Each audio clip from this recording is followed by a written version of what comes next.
예, 오늘 강의 제목은 성령의 네 가지 사역입니다. 보시면 아시겠지만 성령의 사역에 대해서는 교단별로 조금씩 다른 시각으로 바라보는 부분이 있는데요. 예수원에서는 성령의 사역을 이야기할 때 말하는 것이 이렇게 네 가지가 있다라는 겁니다.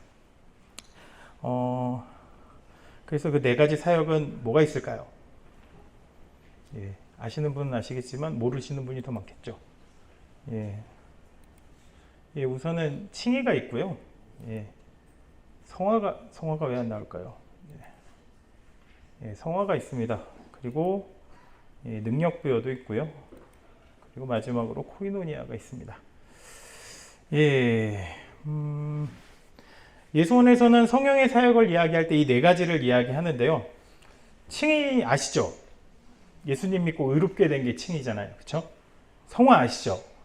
예수님 믿고 변화된 삶을 사는 것을 이야기하죠. 그리고 능력부여 모르시나요? 예. 우리가 좋아하는 은사 받는 거, 그것도 능력부여죠. 그리고 코이노니아가 뭔지 아시죠? 예. 코이노니아는 사도행전하는 초대교회, 내가 가진 것들을 나누고 뭐 함께 같이 잘 사는 거, 그렇게 생각해 보면 되는데 다들 아시는 것이죠. 그럼 이렇게 강의를 끝낼까요? 반응이 별로네요.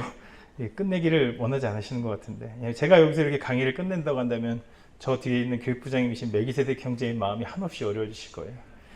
예, 뭐 다들 피곤하신 분들도 있을 거예요. 그래서 뭐 그런 분들은 혹시라도 여기서 강의를 끝나겠습니다 하면 좋아하실 수도 있겠지만 제가 또 누구 좋아하는 꼴을 잘 못 보거든요. 그래서 강의를 좀 더 끌어보도록 하겠습니다. 예, 우선 제가 강의를 할 때마다 시간을 잡아먹기 위해서 이야기하는 게 있습니다. 뭘까요? 저희 가족들은 많이 들어서 아실 겁니다. 자기소개를 합니다, 저는. 이건 예수원 가족들은 수도 없이 본 건데, 예, 또 보셔도 됩니다. 뭐, 그분들이 어려워한다고 해서 제가 전혀 개의치 않고 저는 그냥 합니다. 예. 저는, 예. 생소하죠?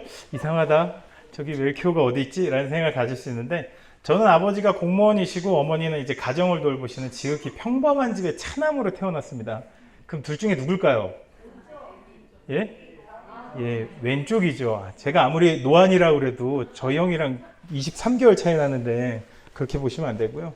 예, 지금 울라고 하는 애가 접니다. 그 모자 뒤집어 쓰고. 예. 뭐 아버지는 저를 키우다 늙으셨고요. 저희 어머니는 저를 낳고 붓기가 빠지지 않으셨습니다. 그래서 맨날 저한테 뭐라고 해요. 내가 널 낳고 붓기가 안 빠져서 이렇다고 하면서 맨날 저를 뭐라고 하시는데, 그렇게 저는 우리 집안에서 좀 약간 빌런 같은 존재였습니다. 저는 아버지가 장로님이시고요. 그래서 진골 목사라고 많이 얘기하죠. 뭐 아시는 분들은 다 아실 거예요. 이제 목사님이 부모님이면 성골, 그리고 장로님이면 진골이라는 표현을 쓰는데, 뭐 그다지 좋은 뜻은 아니에요. 좋은 뜻은 아닌데, 이렇게 얘기하면 또 많은 분들이 장로님 아들이니까 또 집에서 신학하는데 좀 막 뭔가 밀어줬지 않았을까라는 생각을 하시는데, 저희 집에서 제가 신학한다는 걸 찬성하신 분은 단 한 분도 안 계십니다. 다 반대하셨습니다. 뭐 작은 아버지가 이제 그 전에 저희는 이제 사업을 하다 망하셨거든요. 망하셔서 저희 집에서 직업군을 선택할 때 제일 하면 안 되는 게 사업이었어요. 뭘 해도 되는데 사업은 절대 하지 마라, 이거였거든요. 왜 그러면 그때 작은 아버지가 신발 공장 하다 망하시면서 저희 집에도 그 작은 아버지 때문에 좀 피해가 있었어요. 금전적인 피해가 있고 해서 절대 사업은 하지 말라라는 게 저희 집안의 이제 직업 선택의 기준이었는데, 제가 신학을 한다고 하니까 아버지가 뭐라고 하셨을까요? 차라리 사업을 해라 라고 얘기하셨어요. 그만큼 반대가 심했어요, 저는. 그리고 저희 형에게 제가 신학을 한다고 했을 때 저희 형이 저한테 했던 첫 마디가 뭘까요? 예, 너 미쳤냐예요. 저희 형은 아니에요. 저희 형이 저렇게 잘생기진 않았어요. 예, 그래서 집에서 누구도 환대해주지 않는 그런 신학을 이제 할 수밖에 없는 그런 지경이 됐는데, 원래 저는 제어계측공학과라고 자동화 기계나 로봇 만드는 쪽 학문을 공부했어요. 어렸을 때 로봇 만드는 게 꿈이었거든요. 그래서 저는 그렇게 공대를 나와서 나름 인정받고 일도 잘했어요. 옆에 보시면 나오는 기계들이 이제 제가 제작하고 만든 기계들이에요. 연구개발 담당하면서 뭐 타이틀은 연구개발 담당이라니까 되게 거창한 것 같은데 벤처 회사라서 연구개발도 제가 해야 되고 설치도 제가 해야 되고 심지어 영업도 제가 다녀야 됐어요. 그런 뭐 작은 회사였죠. 지금은 중소기업으로 성장한 데인데 보시면 뭐 하는 기기인가 싶은데 그냥 눈 만드는 기계예요. 국내에 제가 알고 있기로는 보통 스키장에 이제 눈 만드는 기계인데 저거 만드는 회사가 하나밖에 없어요. 우리나라엔 하나밖에 없고 대부분 다 수입품이고, 그리고 저걸 개발할 때 제가 같이 개발했고, 오른쪽에 있는 건 이제 카페 안에서 실내에서 눈 내리게 만들어 놓은 기계예요. 이렇게 인테리어용으로 개발한 건데, 그래서 이런 일들을 하면서 좀 더 좋은 걸 해볼까 했는데 그때 좀 회사 안에서 꼬이고 뭐 힘든 일이 있어서 결국은 그만두고 본가에 들어와서 이제 잠시 백수 생활을 하게 됩니다. 그러던 중에 중고등부 수련회 교사로 가게 됐어요. 중고등부 수련회에서 중고등부 아이들을 부르시면 참 좋은데 그 자리에서 덜커덕 저를 부르시더라고요. 그래서 제가 믿음이 되게 무뎌요. 그래서 계속되는 사인을 받고 있었는데 무시하고 있었어요. 근데 아이들을 위해서 기도하는 중에 덜커덕 누군가 제 귀에다 대고 이게 내일이다 라고 말하는 거예요. 그래서 깜짝 놀랐어요. 그래서 누가 나한테 장난치나 고 눈을 떠서 주변을 돌아봤는데 아무도 없더라고요. 그래서 이게 주님이 나에게 내가 너무 무디고 계속 모르는 척 하니까 진짜 귀에다 대고 직접 말씀을 하시더라고요. 그래서 이걸 어떻게 해야 되나 고민을 했는데 이건 아니다 싶어서 6개월 정도 도망을 다녔어요. 이제 6개월 정도 도망을 다니다가 당시에는 저도 그냥 평신도로서 교회를 열심히 돕고 이런 일을 하고 싶었어요. 굳이 내가 목사가 될 필요는 없지 않을까라는 생각을 많이 했어요. 그렇게 도망을 다녔는데 근데 어느 순간 칠판을 보면서 잘 알지도 못하는 히브리어와 헬라어를 제가 그리고 있더라고요. 제 모교회가 이제 순복음 교단이라서 이제 그래서 순복음 신학을 하게 됐는데, 당시만 해도 순복음 교단에서 방언을 하지 못하면 거의 신학생인데 그것도 거의 2단을 넘어서 4단 취급받던 시기였어요. 그때 신학교를 다니는데 제가 공교롭게도 방언을 못하고 있던 시기였어요. 중학교 3학년 때 방언을 받기는 했는데 대학교 입학하고 난 이후에 이제 어떻게 보면 믿음이 좋았던 아이도 교회를 나가지 않을 수 있다라는 걸 보여주면서 열심히 밖에서 놀았어요. 그동안 방언을 못하게 됐겠지만 밖에서 몇 년을 세상과 친구하면서 열심히 살았기 때문에 방언이 안 되더라고요. 그래서 많은 어려움이 있었는데 그리고 제가 공대 나온 사람이라 보니까 나름 이성적이고 논리적인 부분이 있어요. 그래서 이런 뭔가 조건이 충족되지 않으면 그것에 대해서 믿고 그것을 행동하기엔 좀 애매한 거예요. 방언 같은 경우에서 좀 어려웠어요, 저한테. 차라리 이런 복잡한 도면을 주고 이걸 만들어서 동작을 시키라고 하면 할 수 있었어요. 물론 20년 전이, 지금은 안 돼요. 지금은 저거 못 만들어요. 20년 전이면 만들 수 있어요. 저게 CPU인데 만들려면 만들어서 동작도 시킬 수 있었을 거예요. 근데 지금은 만들 수는 있을 거예요. 동작은 아마 안 될 거예요. 제가 손 둔 지가 너무 오래됐기 때문에. 그렇게 어떻게 보면 이런 것도 할 수 있었는데, 근데 이제 제 친구가 이제 반도체 쪽 일을 해요. 근데 그 친구가 몇 년 전에 저한테 연락을 하더니 이제 이런 걸 물어보는 거야. 그래서 야, 내가 업종 변환한 지가 몇 년인데 이런 걸 나한테 묻냐라고 친구한테 반문을 했더니 친구가 저한테 했던 말이, 야, 이거 네가 우리 학교 다닐 때 네가 가르쳤던 거라는 거야. 왜 그런가 봤더니 그때 교수님들이 실습 같은 경우에는 실험 조교들한테 맡기고 본인들은 안 오시거든요. 치사하게 돈만 받아가는 거죠. 일은 안 하고. 그러신 분들이 많은데 그 중에 한 분이 저한테 이걸 맡겼어요. 수업을. 저 학부생이었는데 이 수업을 심지어 듣는 사람인데 부르더니 저한테 너 이거 한번 해봐 라고 하면서 쭉 했어요. 왜 그러면 저는 밖에서 통신회사 다녔던 게 있기 때문에 그걸 알았거든요. 그랬더니 교수님이 너 이거 할 줄 아냐? 그래서 책을 주고 보더니 후루룩 훑어봤더니 다 아는 거였어. 예, 다 아는 겁니다 라고 했더니 그래? 그럼 오늘부터 네가 가르쳐? 이러고 가버리셨어요. 원래는 조교형이 해야 되는데 조교형이 그걸 할 줄 몰라가지고 저한테 넘어왔어요. 그래서 제가 한 학기 동안 애들을 그걸 가르쳤더라고요. 그래서 얘가 그 얘기를 하는 거예요. 네가 가르쳤던 거다라는 얘기를 하더라고요. 그래서 AS 차원에서 해주긴 해야 되는데 기억이 안 나니까 한 3시간 정도 이것저것 인터넷을 뒤지고 난 다음에 알겠더라고요. 그래서 그 설명을 해줬더니 친구가 고맙다고 끊으면서 제가 아직 죽지 않았구나라는 걸 깨달았으나 근데 뭐 다시 하긴 좀 어려운 거죠. 그렇다고 해도.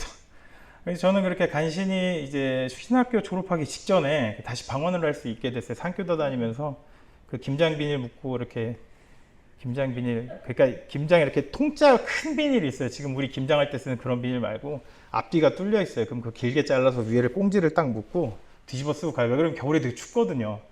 겨울에 추우니까 그걸 한참 기도하다 보면 위에서 물이 똑똑똑 떨어져요. 그런 열악한 환경에서 다시 방언을 할 수 있게 됐던 거죠. 잃었던 방언을. 그렇게 해서 졸업하고 난 이후에 순복음교단이다 보니까 한 세대 신대원을 가야 됐어요. 근데 지원을 했는데 면접 보는 교수님이랑 시비가 붙어가지고 싸웠어요. 큰 소리 오고 가면서 막 면접이 아닌 거의 말싸움을 하다 나왔는데, 그래서 그때 한 세대가 늘 미달이었어요. 그 대학원생을 쓸데없이 많이 뽑거든요. 사람도 없는데. 그래서 늘 미달이었던 데인데 생뚱맞게 그때 학부 애들이 몰빵 지원을 해가지고 86명이 떨어진대요. 근데 뭐 교수님이랑 싸우고 나왔는데 됐을 리가 없잖아요. 그래서 떨어졌어요. 떨어졌는데 같이 있던 부목사님이 이제 순복음교단 목사님이신데, 재밌는 건 그 한 세대는 안 나왔고 다른 오순절 교단 신학대학교 대학원을 나왔어요. 그래서 거기를 한번 추천해 주시길래 담임 목사님 그때 성지순례 가셔서 안 계셨을 때거든요. 그래서 전화를 드려서 목사님 지난번에 추천서 그대로 뽑고 담임 목사님 도장 제가 직접 찍고 면접 보러 가겠습니다 했더니 목사님이 안 된다고 하시는 거예요. 한세대학교 신대원이 어차피 오바는 됐는데 원래 됐던 학부 애들이 다른 학교 되면서 다 빠져나갈 거라고 기다리라 하시는 거예요. 근데 이제 목사님께 그냥 이렇게 전화기를 대고 목사님 잘 안 들립니다. 안 들립니다. 안 들립니다. 다 끊어버리고 난 다음에 정말 다 이제 작성하고 찍고 갔어요. 왜 그러냐면 어차피 추천서도 제가 썼고, 그리고 제가 사무 업무를 같이 할 때라 교회 모든 도장은 제 책상 서랍에 있었어요. 찍고 갔어요. 갔다 와서 담임 목사님한테 많이 혼나긴 했는데 실제로 잘 안 들렸어요. 이스라엘이 통화 감도가 별로 안 좋았어요 그때. 그래서 결국은 면접을 보고 합격을 해서 들어가게 됐는데, 저는 이제 오순절 교단이라니까 갔는데 문제는 뭐냐면 학교가 제가 입학했더니 통째로 장로교로 바뀌었어요. 이유가 원래 그 교단 명칭이 작은 교단이었는데 교단 명칭이 영어로 처치 오브 갓이에요. 우리말로 해서 그럼 하나님의 교회예요. 하나님의 교회랑은, 이단 하나님의 교회랑은 전혀 상관없고 그 전부터 있던 그 오순절 교단의 한 교파인데, 재밌는 게 우리나라 안에서는 하나님의 교회가 너무 흥하다 보니까 결과적으로는 이 교단 명칭을 계속 쓰기도 애매하고 내부적으로도 여러 문제들이 있었어요. 그래서 분열이 되면서 결국은 학교 쪽은 그 장로교 신학 쪽으로 넘어가 버렸어요. 그래서 저는 이제 졸지에 제가 원하지 않았으나 장로교 신학을 하게 되었던 거죠. 목회도 모교에서 한 8년 정도 했는데 그 이후에 옮겨간 교회도 공교롭게도 이제 장로교 교단이었어요.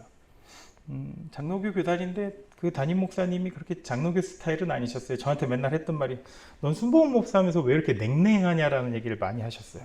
너 장로교 목사 같아 라는 얘기를 자주 하셨는데, 그 얘기를 하실 때마다 저는 담임 목사님을 바라보면서 장로교 목사님이 뭐 그렇게 뜨거우십니까?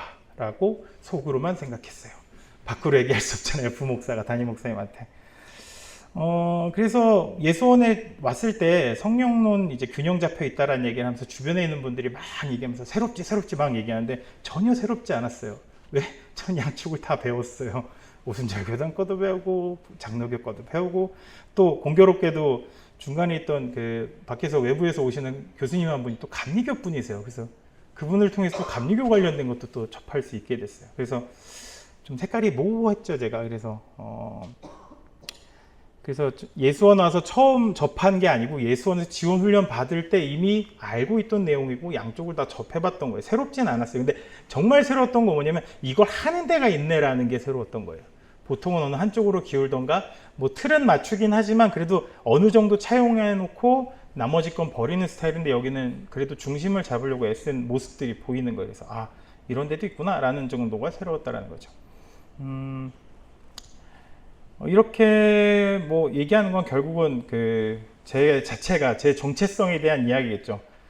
애매하게 장로교 신학을 배웠고, 그리고 그다지 핫하지 않은 냉랭한 그 순복음교단 목사가 제 어떻게 보면 정체성이라고 볼 수 있겠죠.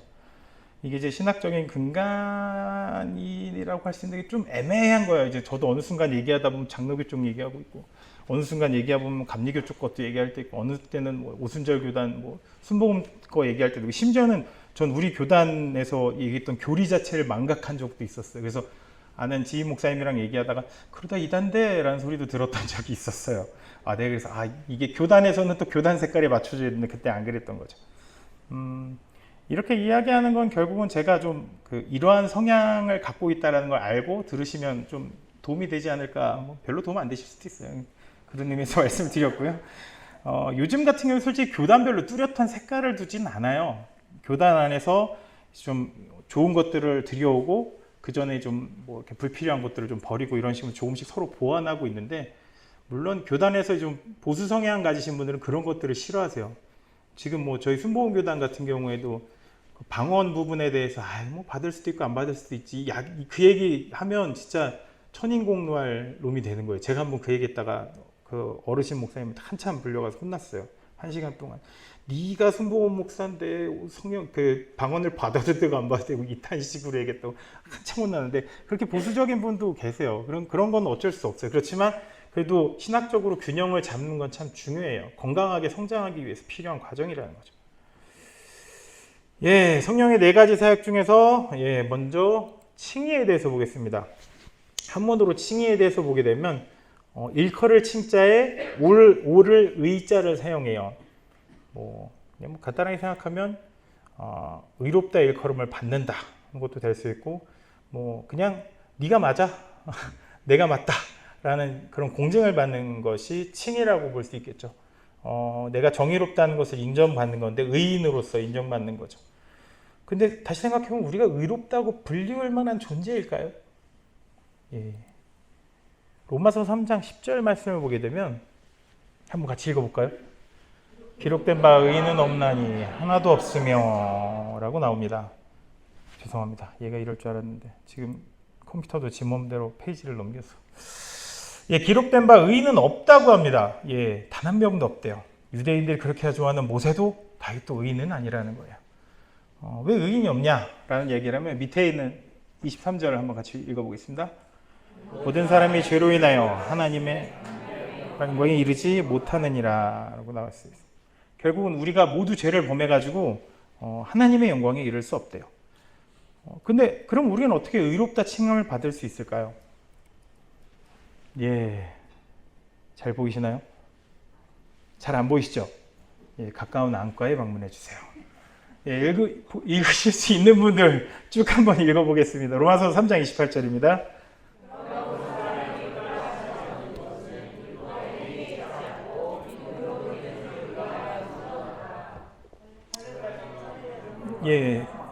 쭉 읽어주세요. 계속.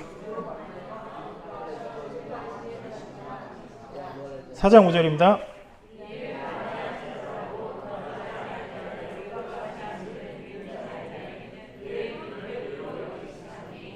(5장 1절입니다)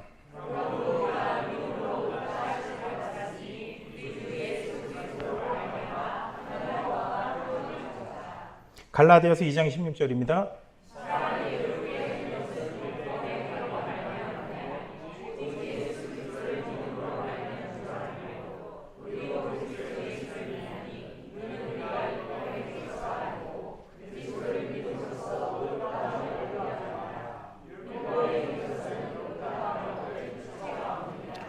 갈라디아서 3장 24절입니다.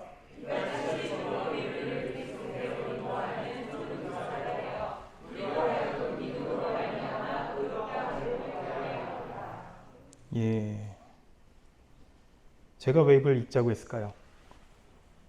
저도 좀 쉬고 싶었어요. 혼자 떠들면 힘들어요. 이 고통을 나누기 위해서. 쭉 읽어봤을 때 우리가 어떻게 의롭다함을 얻을 수 있다라고 나와 있나요? 표시가 되죠. 의롭다함을 얻는 것은 결국은 믿음으로 말미암아 가능하다라는 얘기를 쭉 하고 있어요. 이거 하나 표시하려고 이걸 다 읽으시라고 했어요. 결국은 믿음을 통해서 우리가 의롭다함을 받을 수 있는 건데, 우리가 의로워지기 위해서는 예수 그리스도를 믿는 믿음을 가져야 한다는 것이죠. 그런데 이 믿음의 마음을 가지게 만드는 게 과연 누굴까요? 또 읽어볼까요? 이번엔 글씨 크죠? 안 보이시는 분 계시나요 혹시? 그럼 진짜 안과 가셔야 돼요. 쭉 한번 읽어보겠습니다. 고린도전서 12장 9절입니다.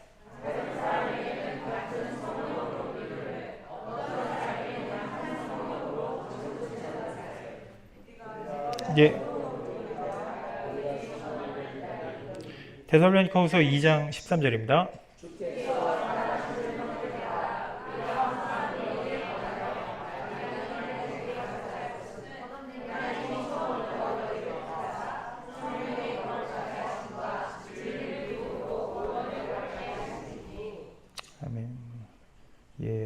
안과는 제가 가야 되는데 지금 제가 계속 왜 안 보일까? 이게 원고 제법 폰트가 큰데라고 했는데 제가 안경을 안 끼고 왔네요.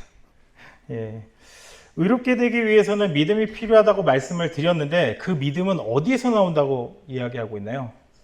예, 성령으로 믿음 이렇게 쭉 나오죠. 결국은 성령이 우리를 믿게끔 해준다라는 이야기를 하고 있는 거예요. 원래 이거 클릭하면 넘어가 있는데 지가라서 넘어갔네요. 예. 장로교 입장에서는 성령을 받는 기준은 예수 그리스도를 구주로 시인하는 믿음을 가졌을 때라고 말합니다. 뭐 저와 같은 오순절 교단 쪽은 뭐 방언을 한다던가 은사를 받아서 외적인 증거가 나타날 때 성령을 받았다는 말을 하기도 해요. 제가 순복음교단 목사이지만 은사를 통해서 성령 세례를 받았다고 구분하는 건 좀 잘못됐다고 생각하는 쪽이에요. 그래서 방언 받은 게 성령 세례 받은 징표만은 아니다라는 얘기했다가 이제 혼났다라는 얘기도 아까 잠깐 한 건데, 그리고 요새는 좀 많이 변했어요. 그래서 순복음교단도 방언을 해야 성령 세례를 받았다고 고집하는 사람들이 많이 줄어들고 계세요. 그분들이 이제 한 분 한 분 은퇴하시고 돌아가시고 계시거든요. 감사한 일이죠. 이렇게 말하면 좀 그런가요? 예. 젊은 사람들은 그래도 생각이 좀 바뀌고 있어요. 그래서 이렇게 강조하지는, 강하게 얘기하지는 않고요. 뭐 제가 신학교 다닐 때만 해도 방언 못하면 아까도 얘기한 것처럼 이단을 넘어 사단 취급을 받던 이제 그런 시기는 이제 지나갔다라는 거죠. 예, 내 믿음을 구원하였다라는 내용이 복음서에 나오는 부분이 어디냐면 예수님께서 직접 선포하신 내용이에요. 혈루증 여인에게 마태복음 9장 22절과 마가복음 5장 34절, 누가복음 8장 48절, 그리고 맹인 바디메오에게 마가복음 10장 52절과 누가복음 18장 42절에서, 그리고 향유를 부은 여인 있잖아요. 예수님 머리에 향유를 부었던 여인, 누가복음 7장 50절이고요. 나병 환자 그 10명 중에 1명 돌아왔던 그 사람에게 누가복음 17장 19절에서 내 믿음이 너를 구원했다라고 말씀하신다라는 거죠. 이걸 왜 안 올렸을까요? 이것까지 올리면 점점 읽을 게 많아져서 좀 줄이고자 해서 그냥 다 아시는 내용들일까 생각하고 그냥 함축했습니다. 이때는 예수님께서 내 믿음이 너를 구원하였다라고 얘기했어요. 성령님의 개입이 없었던 때죠. 그래서 이 사람들은 왜 구원받을 수 있지? 라는 생각을 할 수 있는데, 이때는 예수님이 직접 대면하던 시기예요. 예수님이 직접 이 사람들과 함께 있었어요. 그래서 예수님이 봤을 때 얘가 나를 믿네? 그래, 너는 그 믿음으로 구원받았어 라고 선포할 수 있었다라는 거예요. 직접적으로 예수님과 함께 할 수 있고 예수님을 보고 믿을 수 있었던 시기죠. 근데 결국 우리의 구원은 예수 그리스도를 믿음으로써 구원을 받을 수 있다는 건 확증이 되는데, 문제는 뭘까요? 우리는 2000년 전에 이 땅을 찍고 돌아가신 예수님을 직접 만날 수 없다라는 거예요. 그럼 우리는 어떻게 만날 수 있을까요? 예수님 직접 다시 오실 때까지 있으면 그때까지 이러고 있으면 안 되지 않나요? 그렇죠?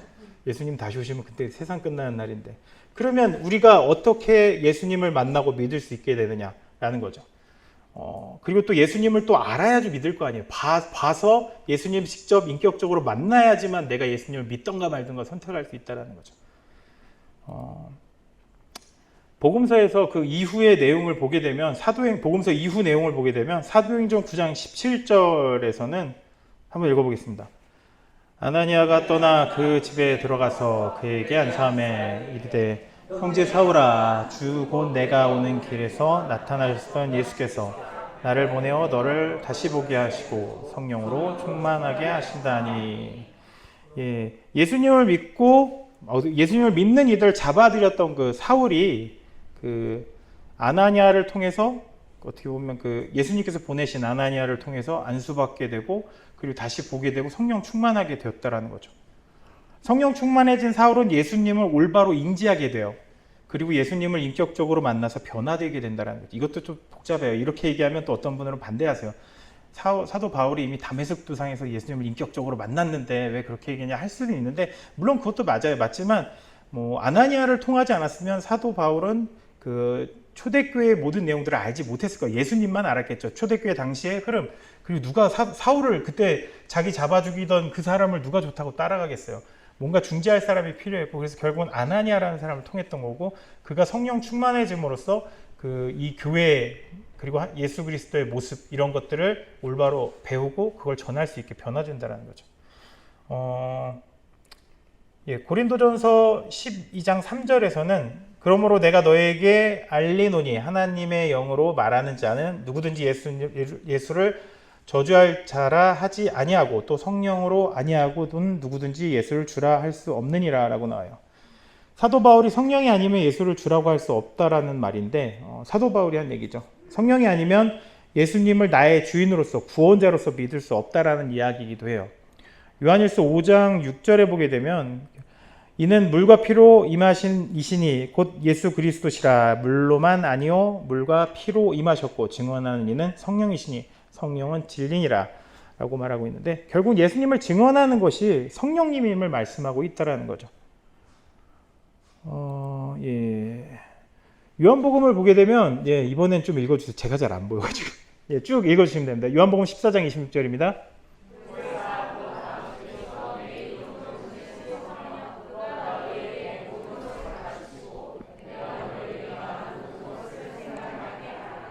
요한복음 15장 26절입니다.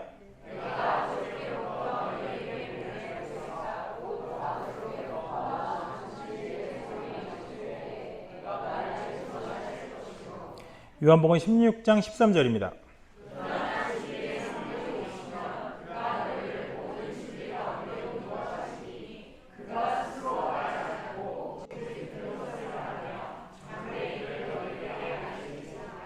아멘. 예수님께서 성령님께서 모든 것을 가르치시고 예수님께서 말씀하신 것을 생각나게 하신다고 말씀하고 계시기도 하고요. 또 성령께서는 진리의 영으로 우리를 믿음의 길로 가도록 인도하면서 예수님의 가르침을 떠오르게 한다라는 거예요. 그래서 우리가 직접 예수님을 만나지는 못하지만 성령을 통해서 예수님을 알고 믿게 만들어준다라는 사실이죠. 이제 칭의로 넘어가겠습니다. 한자로 칭의라고 하면 일컬을 칭자에 오를 의자를 사용해요. 옳다고 일컬음을 받았다라는 거죠.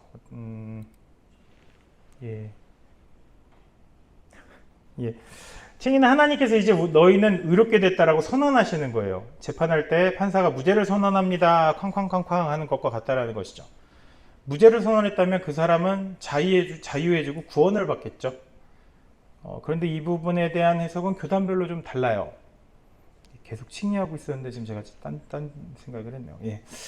교단별로 좀 다른 부분이 뭐냐면 장로교적 교리를 보게 되면 성도의 견인을 이야기해요. 로마서 8장 39절 한번 같이 읽어보겠습니다.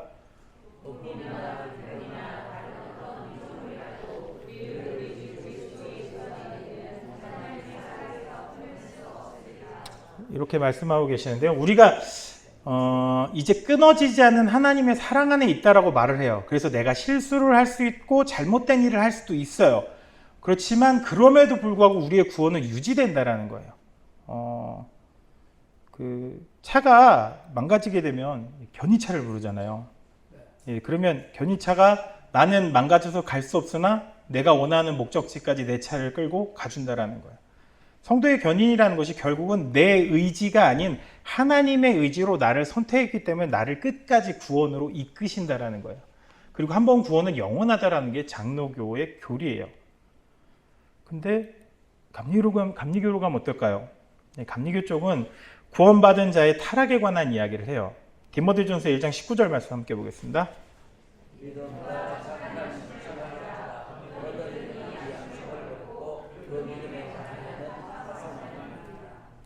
파손이 뭘까요? 이겁니다. 타이타닉가라는 건데 배가 파괴되는 게 파손입니다. 배를 타고 내가 안전하게 목적지까지 갈 수 있을 줄 알았는데 잘못된 방향으로 가서 풍랑이 일거나 암초가 있거나 빙산 등에 부딪히게 되면서 그 배가 이렇게 파손돼서 가라앉게 돼버린다는 거죠. 믿음을 저버린 자들 같은 경우에도 그렇게 타락한 자들은 결과적으로는 구원의 길에서 벗어나서 파손되어 죽음에 이르른다라는 게 감리교 쪽 교리예요. 제가 있는 오순절 쪽은 어떨까요? 순복음교단 같은 경우에는 우선 눈이 아프겠지만 눈에 힘을 주시고 한번 읽어보겠습니다. 마태복음 12장 31절에서 32절입니다.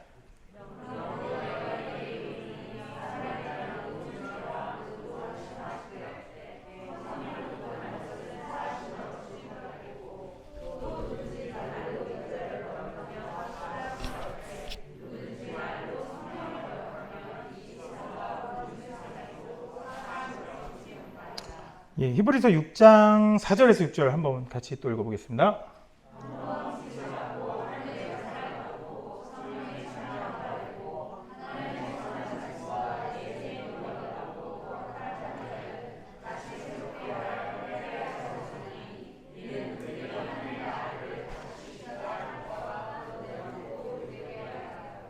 예, 순복음교단에서는 마태복음 12장 내용을 보면 알듯이 성령을 회방할 경우에는 구원이 취소된다라고 얘기하고 있어요.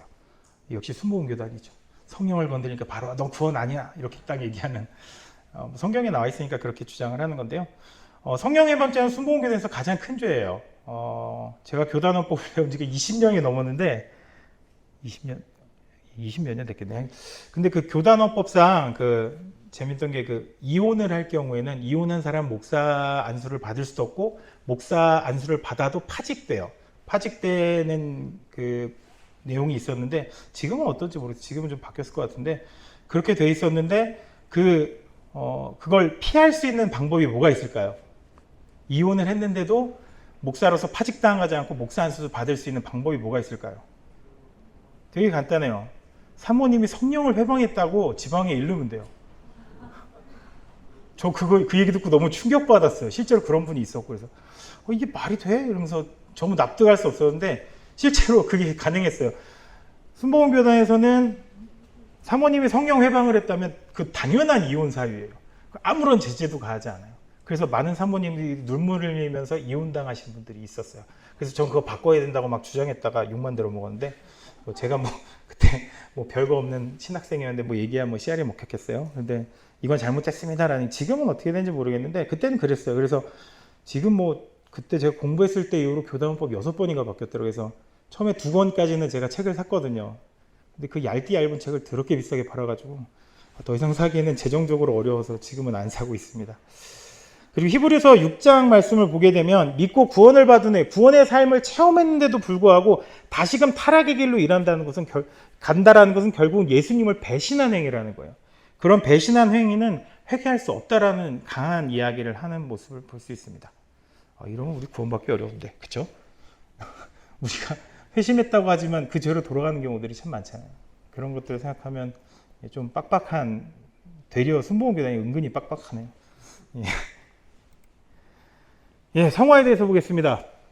한문으로 보게 되면 성인성에 될 화자를 쓰고 있어요. 성인으로 변화된다는 거죠. 어른이 되는 그 성인은 아니고요. 성령을 통해서 하나님의 성품을 받아 인격적으로 완성되어 가는 것을 성화라고 얘기해요. 구원받는 것은 성화와 밀접한 관계가 있다고 볼 수 있어요. 우리가 예수 그리스도를 성령님을 통해서 알게 되고 믿어지게 되어서 칭의를 받고 구원을 받았다고 하기는 해요. 하지만 성화되어지지 못한다고 한다면 우리가 온전히 믿고 있지 않다라는 또 반증이 되기도 해요.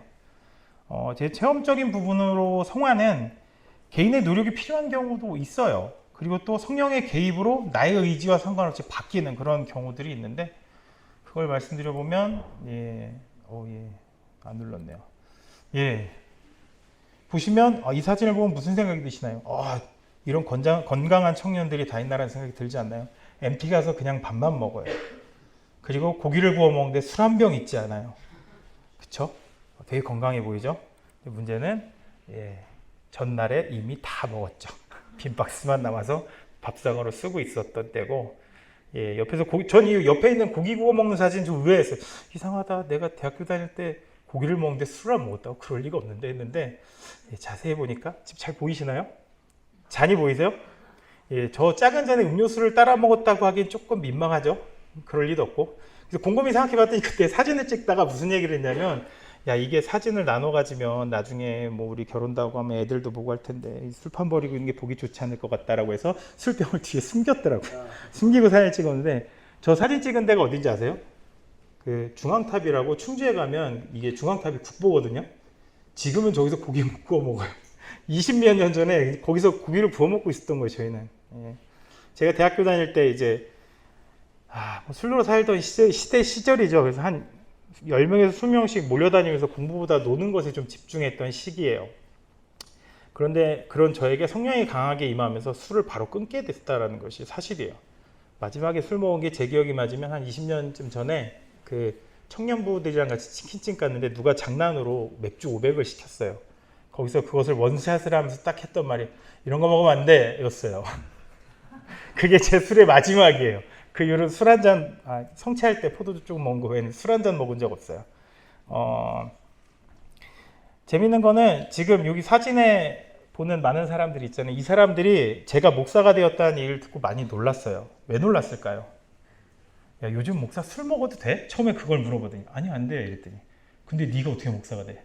라는 얘기를 저한테 하는 거였어요. 나 술 안 먹어 라는 얘기를 했더니 여기 있는 사람들 중에 대부분이 그 교회 안 다니는 사람인데 재밌는 건 그 사람들이 하나님의 존재에 대해서 의심하진 않아요. 야, 제가 술을 안 먹는단 말이야? 그럼 진짜 하나님이 있긴 있는 것 같다라는 걸 마음속에 갖고 있어요. 그래서 나의 이 맨날 술 퍼먹던 게 그렇게 전도의 역할을 하긴 하는구나. 그래서 맨날 하는 말이 늙어서 죽기 전에 교회는 꼭 나가라는 얘기를 하면서 마지막에 구원이라도 어떻게 받아보라는 얘기를 하는데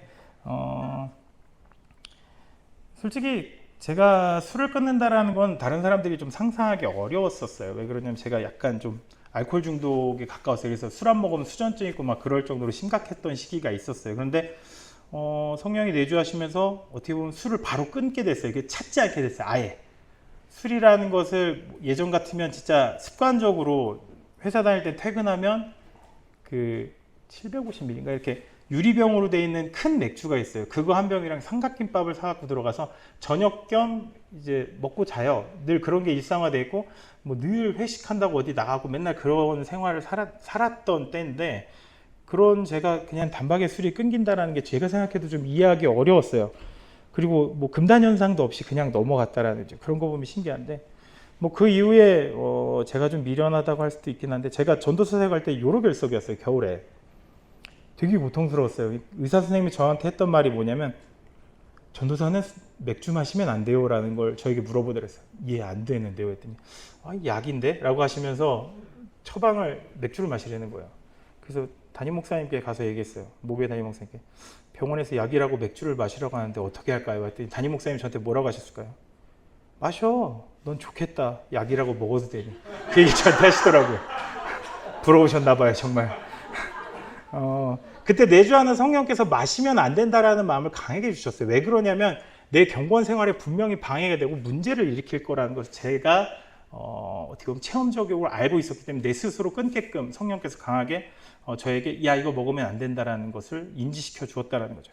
그래서 저는 그 이후에 술을 먹지 않게 됐어요. 물론 간혹 가다 보면 그 되게 더운 날 땀 흘려서 일하고 난 다음에 편의점 지나갈 때 그 음료수 사러 들어갔는데 보면 맥주 칸을 보면 마시면 시원하겠지? 이 생각을 하면서 한 번씩 나오긴 해요. 그리고 정말 궁금한 게 제가 그 피트병으로 된 그 갈색 플라스틱 병으로 돼 있는 맥주 있잖아요.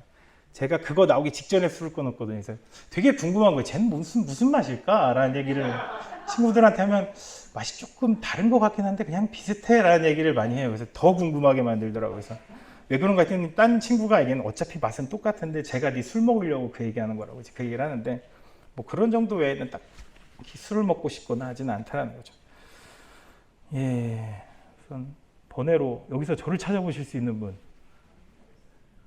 응? 찾아봐. 어디? 어디? 맨 오른쪽? 아닌데? 그냥 이 사람이 접니다. 예. 예. 대부분 제 20대 사진을 보면 많은 분들이 절망하시더라고요. 진짜 맞냐고. 거의 믿지 않으시는데 20년이 아니죠. 저기 97년도, 98년도니까 20년이 더 됐는데 오래된 사진이네요. 예, 성화에 대한 부분 또 보기 로마서 13장 14절 말씀 보겠습니다.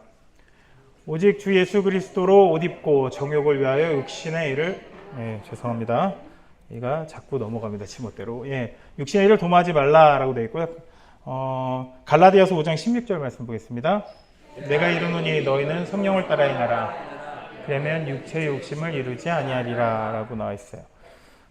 성화라는 게 내가 육신의 일이 아닌 성령의 뜻을 따르면서 자연스럽게 육체의 소욕과 떨어지는 과정이에요.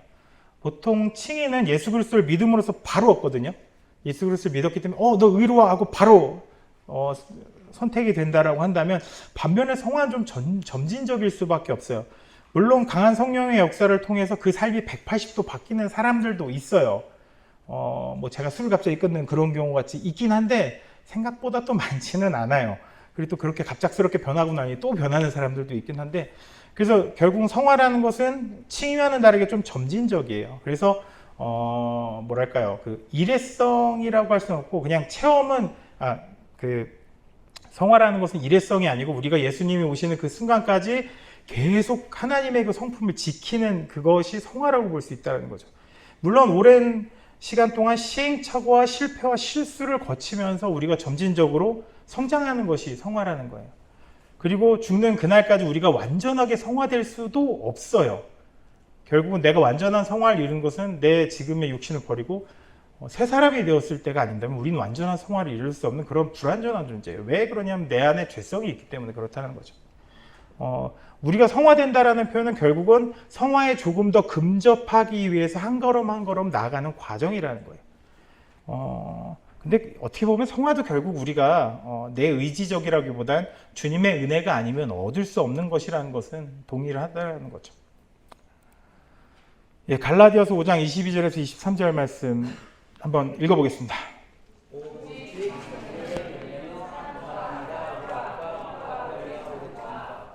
죄송합니다. 얘가 지금 뭘 작업을 잘못했는지 페이지가 자꾸 넘어가네요. 예, 다시 한번 읽어주십시오.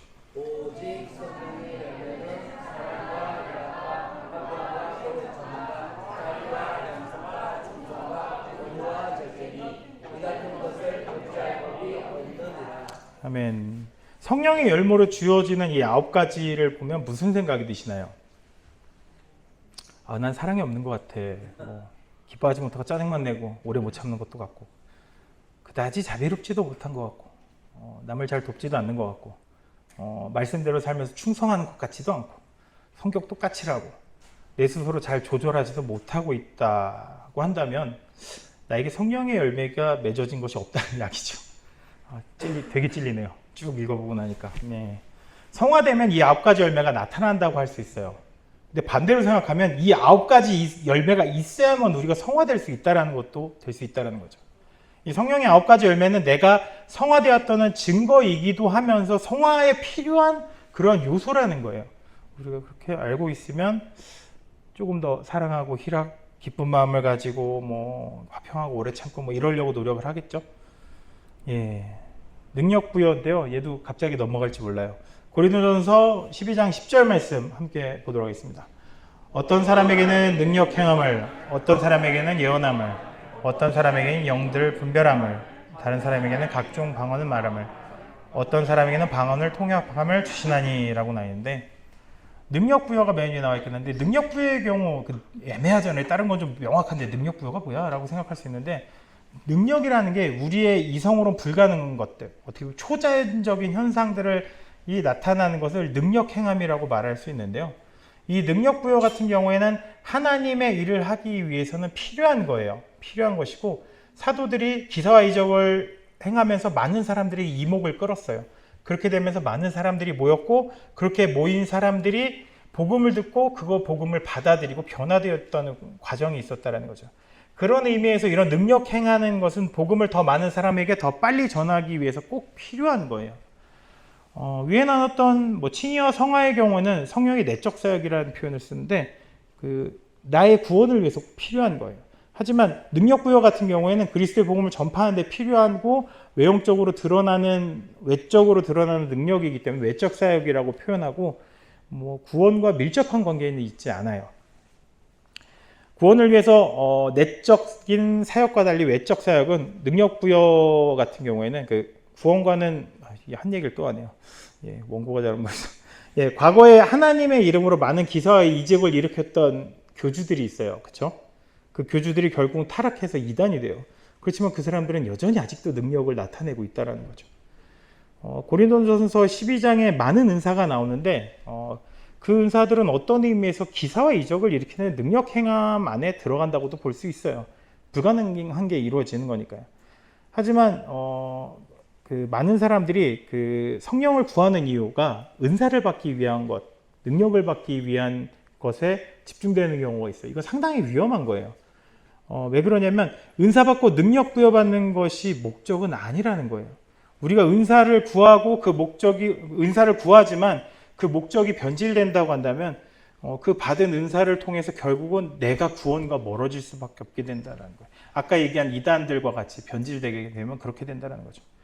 능력을 구하는 이유는 개인적인 목적에서는 안 돼요. 그리스도의 복음을 전파하는데 초점을 두고 능력을 부여한다는 거죠. 내가 증인된 삶을 살기 위해서 증인으로서 능력이 필요한 것이지 그 능력으로 내가 높아지고 그리고 내가 더 다른 사람들의 우위에 있으려고 한다면 그냥 이단이 되어버린다는 거예요. 그렇게 남발하는 능력이 결과적으로 나를 구원과는 더 거리를 두게 만들어 버린다라는 거죠. 또 어떤 분들은 모든 은사를 다 받아야 한다고 가르치고 계세요.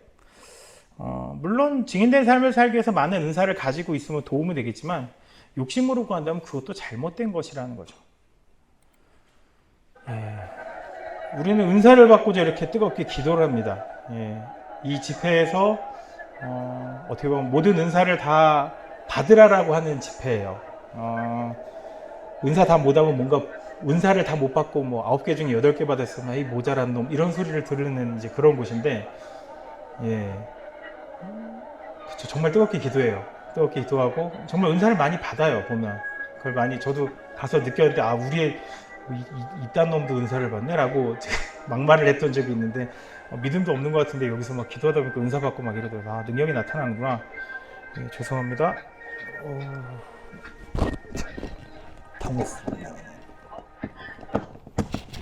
갑자기 배터리 없음이 뜨는데 왜일까요? 배터리 없으면 강의가 차단기 떨어졌나요 어디? 잠깐만 빼겠습니다.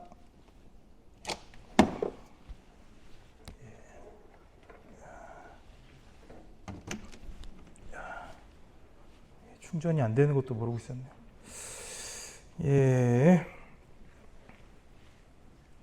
이렇게 되면서 제가 말할 타이밍을 놓쳤네요. 여기 보면 뜨겁게 기도하는 그 20대 청년, 열심히 기도하는 청년이 있는데요. 기도하다 주님을 만납니다. 그리고 그 청년은 이렇게 됩니다. 접니다. 저도 이곳에서 기도하던 중에 소명을 받긴 했어요. 보시기에 살짝 부담스러우시죠? 제가 당시에 은혜를 받고 많은 은사를 받았어요. 재미있는 것은 은사를 받은 숫자와 교만해지는 것은 비례한다는 걸 철저하게 깨달았어요. 이때 많이 받는 게 능사는 아니구나 라는 걸 그때 깨달았는데 가장 교만하게 만들었던 은사는 영분별의 은사였어요. 그러니까 사람들을 보면 그 사람의 영적인 상태를 알기 때문에 자꾸 지적질을 하기 시작하더라고요. 그래서 제가 그때 중고등부 사역할 때인데 아이들이 많은 상처를 받았어요. 왜 그러냐면 뭐 어쩌다 교회 한번 땡땡이 칠 수 있잖아요. 그럼 저는 그 아이들을 귀신같이 찾아요. 뭐 아이들이랑 이제 PC방도 종종 가고 했거든요. 그러면 이제 인터넷에 접속을 해서 게임에 들어가요. 그리고 확인을 해봐요. 그리고 이 자식이 접속했구나 하면 IP를 찾아봐요. 그리고 그 IP의 PC방을 찾아가요. 그래서 애가 게임을 하고 있을 때 그 뒤에 의자 뒤에 이렇게 팔짱을 딱 끼고 이러고 내려다보고 있어요.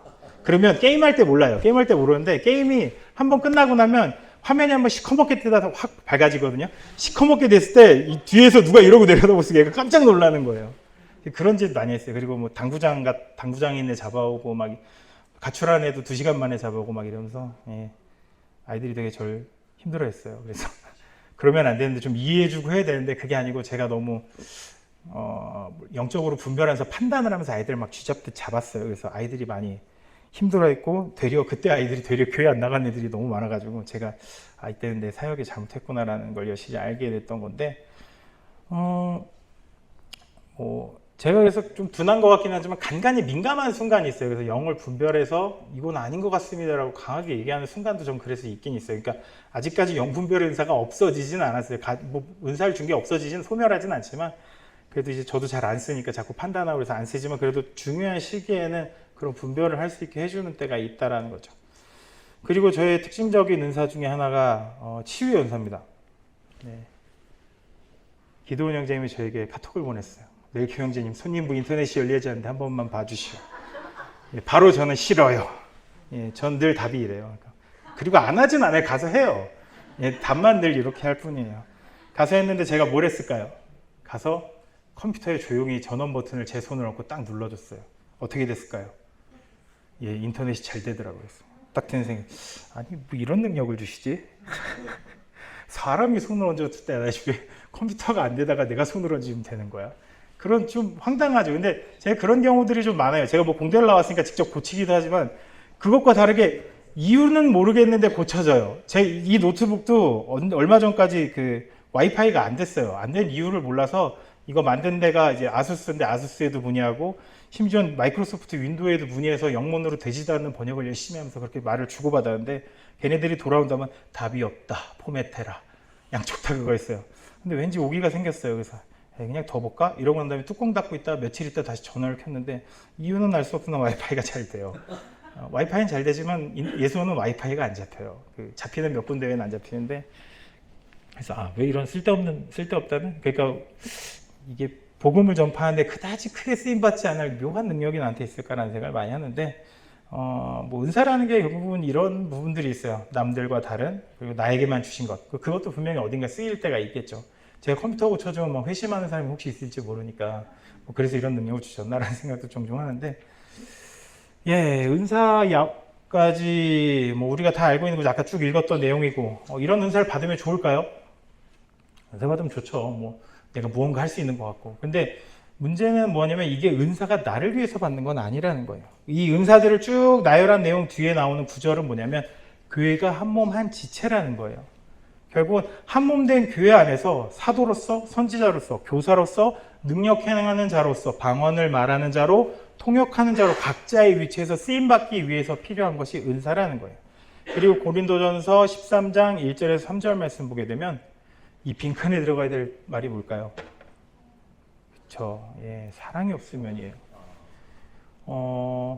결국은 사랑이 없다라고 한다면 말 그대로 뭐 방언을 아무리 휘황찬란하게 한다고 해도 결국은 그냥 울리는 꽹과리 소리랑 뭐 진배 없다라는 거죠.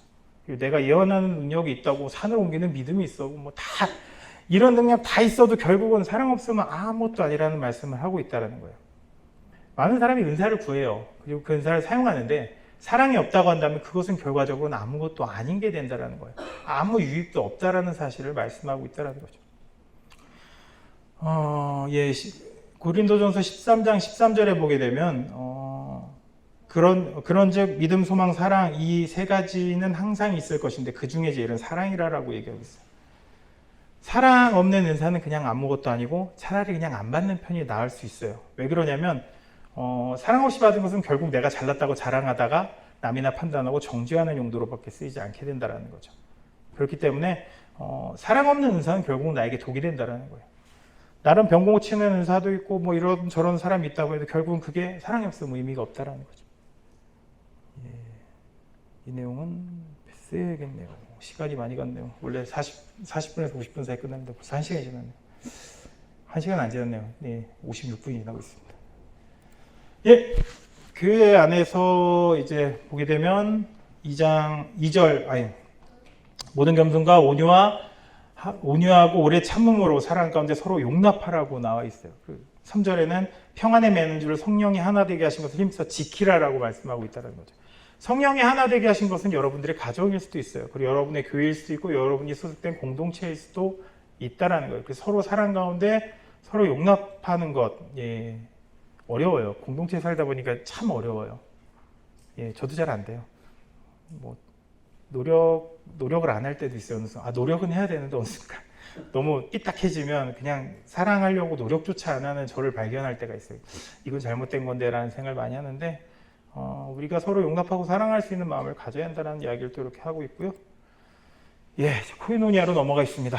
헬라어인 코이노니아 같은 경우에는 뭐 교제, 참여, 나눠줌이라는 뜻을 가지고 있고요. 어원은 그 코이노노스라고 해서 그 동료, 뭐 참여자, 함께 나누는 뭐 사람, 뭐 이런 뜻이 있는데 성령께서는 개인적인 것이 아닌 예수 그리스도의 몸된 교회를 위해서 어떻게 보면 개인보다 먼저겠죠.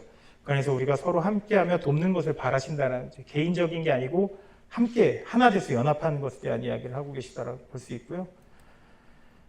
얘가 왜 안 나올까요? 고린도전서 13장 11절에서 12절 말씀 보게 되면 이 모든 일이 같은 한 성령이 행하사 그의 뜻대로 각 사람에게 나누어 주시는 것이니라. 몸은 하나인데 많은 지체가 있고 몸의 지체는 많으나 한 몸인과 같이 그리스도도 그러하니라 라고 나와 있어요. 아까 은사의 이야기를 할 때 한 사람이 모든 은사를 갖는 것은 제가 살짝 부정적이라는 뉘앙스를 보였는데, 코이노니아는 그리스도 예수 안에서 우리가 한 몸임을 이야기하는 거예요. 각각의 지체라는 거예요. 그래서 내가 손의 역할을 맡았는데 손의 역할을 안 하고 자꾸 손으로 걸으려고 해요. 물건 서서 걷는 사람들 있잖아요. 그런 사람들 있고, 그리고 또 남들 못하는 거 한다고 발로 밥 떠먹는 사람들이 있어요. 이렇게 숟가락해서 기행을 하는 거죠. 그게 상상해 보세요. 좀 웃기지 않나요? 그 와중에 또 나는 입이 아니고 코로 밥 먹을 수 있다고 막 숟가락으로 발로 숟가락 잡아가지고 떠가지고 막 코로 막 밥을 집어넣고 있다고 생각하면 뭔가 이상하지 않나요? 되게 힘들어 보이고. 근데 은사를 많이 받으면 이 모양이 된다는 거예요. 분명히 발로 밥을 먹을 수 있는 능력이 있는 건 맞아요. 손으로 걸을 수 있는 능력이 있는 건 맞고, 코도 어차피 입으로 연결되기면 코로 쑤셔 넣으면 밥이 넘어가는 것도 맞아요. 근데 결과적으로 이런 많은 은사를 갖고 있으면 내 고유의 목적 외에 다른 쓸데없는 일을 한다는 거예요. 그게 좀 과연 의미가 있을 거라는 생각을 해요. 저는 그래서 내가 하나님의 일을 하는데 불필요한 은사는 받지 않는 편이 저는 낫다라는 생각을 해요. 물론 내가 어떤 일을 할지 몰라요. 선교사로 나갈 수도 있고 그것에 따라 필요한 것은 구할 수 있지만, 제가 이제 교회 사역을 하면서 제일 어려웠던 분들이 어디 기도원 같아서 불 받고 오시면 막 교회 막 뒤집어놔요. 막 내가 뭐 받았다 해서 그럴 때마다 막 주저대요. 그래서 저분 기도원 안 갔으면 좋겠다. 담임 목사님, 저 권사님 제발 기도원 좀 안 갔으면 좋겠다. 그 얘기를 할 정도로 막 그런 분들이 있어요. 그게 어떻게 보면 내가 필요하지 않은데, 내가 지금 내 위치에서 의미 없는데 그걸 굳이 갖고 있어서 공동체 전체에 누를 끼치는 상황도 생길 수 있다는 거죠. 그렇기 때문에 결국은 우리가 은사 받는 것도 결국은 공동체를 위한 것들이 돼야 된다는 거예요. 그런 의미에서 코이노니아는 공동체를 유지하기 위해서 필요한 것인데, 대천덕 신부님은 코이노니아를 설명할 때 깡패 얘기를 많이 했어요. 기억하실 거예요, 다들. 목소리도 막 지직거리고 화면도 그냥 외국인이니까 그냥 대천덕 신부님인가 보다 이렇게 생각할 정도로 화질 안 좋은 걸 우린 자주 봤잖아요. 그 안에 보면 얘기하면서 깡패 얘기하면서 미국의 갱을 얘기하세요. 미국의 갱 이야기를 하시면서 갱들이 자기네 조직원들이 잡혀가면 가족들을 서로 책임져주고 이제 그런 얘기를 해요. 그래서 공동체적인 모습을 얘기하면서 코이노니아를 깡패라고 설명을 하셨는데, 그 얘기 듣고 난 다음에 제가 깡패 어원을 찾아봤는데 재밌는 게 표준 대국어 사전에 깡패 어원이 이렇게 나와요. 패가 저 패거리 할 때, 그러니까 패자인데 뭐 패거리 뭐 이런 표현을 할 때 쓰는 건데, 실제로 이거예요. 깡패가 어원이 미국이 이제 해방하고 난 이후에 들어왔을 때 이제 깡패들 이제 갱이라고 부르니까 갱이라고 부르는 거랑 패거리 몰려다니는 거랑 합쳐서 어느 순간 갱패가 됐는데, 그게 좀 세게 나오니까 깡패가 된 거라고 얘기를 하더라고요. 그래서 대천덕 신부님이 제대로 설명을 하셨구나라는 생각을 했는데, 깡패 원은 이렇다고 알고 계시면 될 것 같습니다. 왜 아무것도 안 나왔을까요? 사도행전 얘기 이거 쭉 읽지 않겠습니다. 시간이 많이 가서 넘어가겠고요.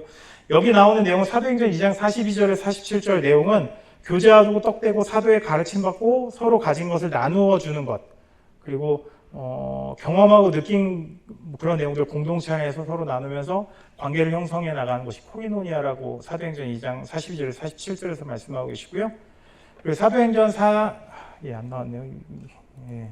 사도행전 4장 32절에서 37절 말씀 보게 되면 초대교회가 능력이 있었던 것은 어떻게 보면 물질의 유혹을 넘어섰기 때문에 가능했다는 거죠.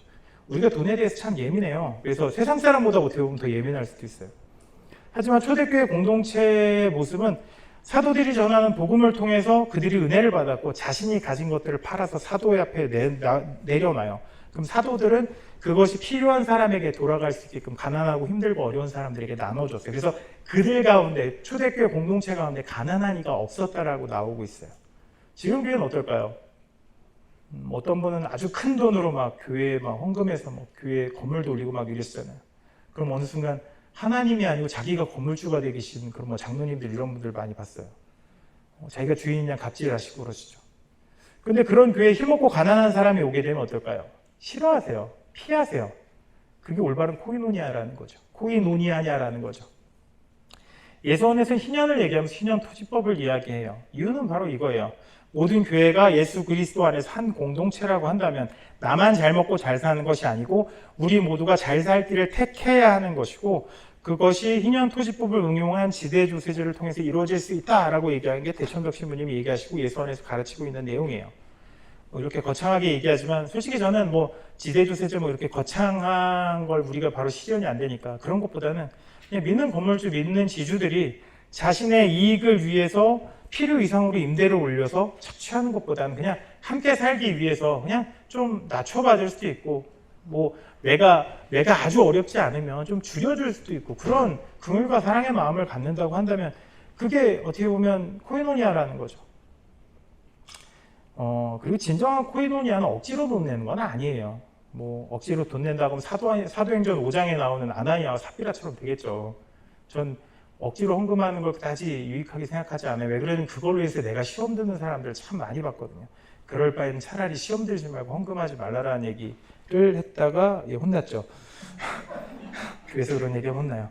근데 그런 얘기를 하기도 했었어요. 억지로 돈을 뺏는 것들, 어떻게 보면 지주들에게 억지로 그 돈을 가져다 가난한 사람들에게 나눠주겠다 억지로 뺏어요. 어떻게 될까요? 가까운 예를 우리 봤어요. 공산주의자들이 그렇게 했어요. 그렇게 모든 지주들의 소유를 빼앗아서 분배했어요.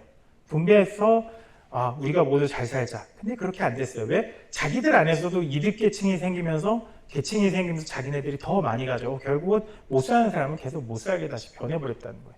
결국은 코이노니아를 흉내내려고 공산주의자들이 했던 건데 막스도 실제로 예루살렘 교회에 있는 공동체 모습을 보고 그 공산주의를 떠올렸다고 하더라고요.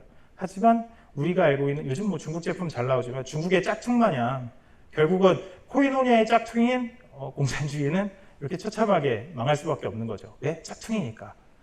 그런 의미에서 우리가 코이노니아를 자꾸 공산주의에 빗대서 생각하시는 분이 계신데 그건 잘못된 거예요. 내가 나누니까 내가 가진 것을 띄워서 누군가에 준다니까 왜 저 사람은 왜 일 안 하고 내가 주는 걸 거저먹어? 이거 공산주의 아니야? 이런 불합리한 마음을 갖는데 그게 아니고 공산주의와 코이노니아는 달라요. 자발적이지 않은 헌금이나 이웃을 돕는 거는 되려 원하지 않는 코이노니아 안에서는 잘못되고 교회를 공동체를 병들게 하는 것밖에 되지 않는다는 거예요.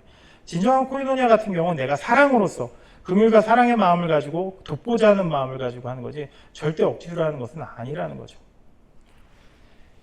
다음 영상을 볼까 했는데 시간이 많이 지나서 3분짜리 영상인데 예수원의 코이노니아 모습이라고 제가 보여드리려고 했는데 보여드릴게요. 3분인데요. 왜 안 움직일까요? 됐습니다. 예수원의 이제 코이노니아 모습하면 이때는 열애를 하기 어려워요. 다른 작업은 좀 내가 뭐 있습니다 빠질 수 있는데 이때는 될 수 있으면 다 나와야 돼요. 그러려면 물론 지금 김장은 많이 줄어들어서 좀 덜 하긴 하는데 우선 김장이라는 것 자체가 우리 전체가 다 함께 한다라는 그래서 내가 조금 힘들어도 다 나오세요. 다른 작업은 좀 힘들면 나 힘들어 나 오늘 쉽게 하라고 하지만 김장은 웬만하면 다 나오세요. 그래서 다 같이 무언가 하나라도 하려고 노력하는. 저기 보시면 애들도 있어요. 준하는 일주일 동안 학교를 가지 않고 김장을 도왔어요. 근데 본인이 더 좋아했어요. 학교를 가지 않는다는 이유로 너무 좋아했는데 되게 열심히 일해요. 그래서 내 영상 찍으니까 그러는 거지 이랬더니 아니라고 하긴 했는데 되게 열심히 일하더라고요.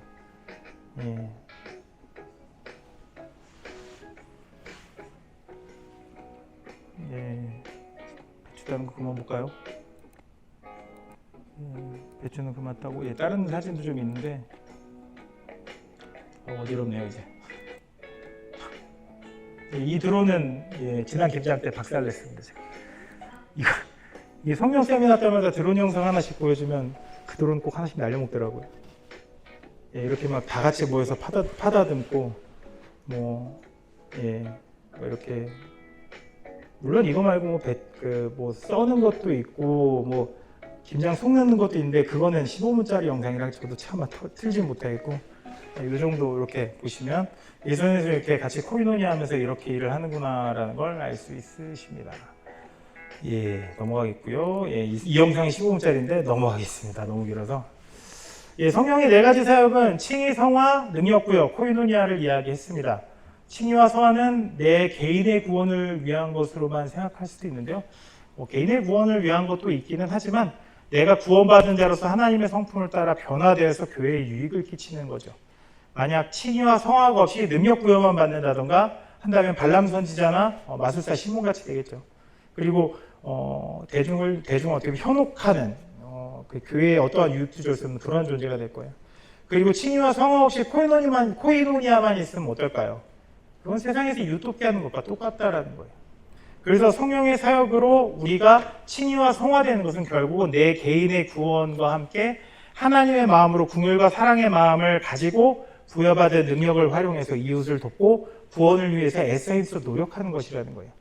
그리고 코이노니아를 통해서 각 지체가 몸된 교회를 위해서 자신의 자리에서 헌신함으로써 교회의 성장과 함께 더 많은 영혼을 구원하는 데 쓰임받게 된다는 거죠. 손가락질 받고 비난받는 교회가 아니고 사람에게 인정받고 칭찬받기도 하고 또 하나님께 영광을 돌릴 수 있는 교회가 될 수 있기 때문에 이런 성령의 4가지 사역에 관해서 말씀을 드렸는데요. 예, 그만하라고 종이 치고 있습니다. 예, 여기까지 하겠고요. 혹시 질문은 사절이지만 그래도 질문하시고 싶으시면 말씀하시는 질문 몇 분 정도 대답할 수 있는 질문하지 말래요. 나중에 각자 저기 가셔서 조별 모임 날 때 그때 나누시면 될 것 같고요. 그 외에도 궁금한 게 있으면 제가 빨리빨리 사라지니까 저를 빨리 잡아서 물어보시면 되겠습니다.